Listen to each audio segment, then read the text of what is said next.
Hello, chess aficionados! I come to you today at the end of February 2022 on February 28th with this wonderful news that a mathematician has solved a 150-year or so old chess problem. Now, there are many articles. This is one of them from scitechdaily.com. And I will put a link of it in the description where a different kind of Queen's Gambit. And what's the question? Well, you can read it for yourself.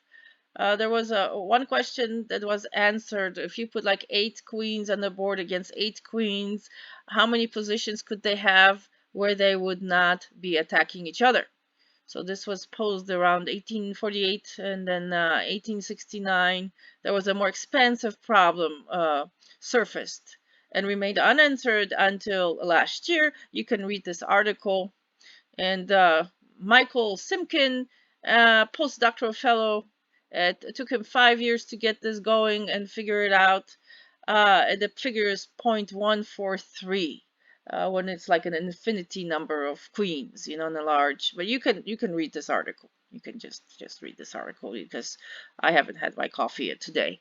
But the original question was on the chessboard with 8 against 8. Again, turns out that there is 92 positions um, where the queens, 8 versus 8 queens, would not be attacking each other directly. Isn't that interesting? How deep, everybody, how deep, let's say DEEP, chess is. So anybody that is like a champion is almost like some sort of a genius. I mean, how do they do it?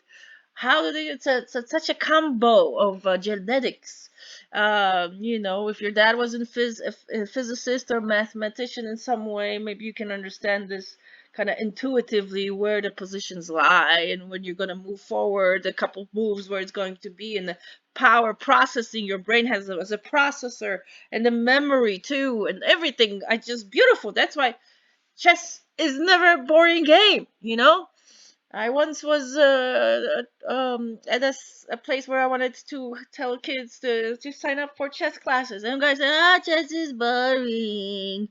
Well, I wish they would know that it isn't boring. It isn't, because every time you play the game, it's different and it's so deep. It's actually makes you think, and you have to process and you have to remember. And just like with this question, it took 150 years to solve, and he took 5 years to be able to solve it. Okay, so there it is. Read this article. I put the link onto you, and have a wonderful day. And hit like and subscribe. Thank you. Au revoir.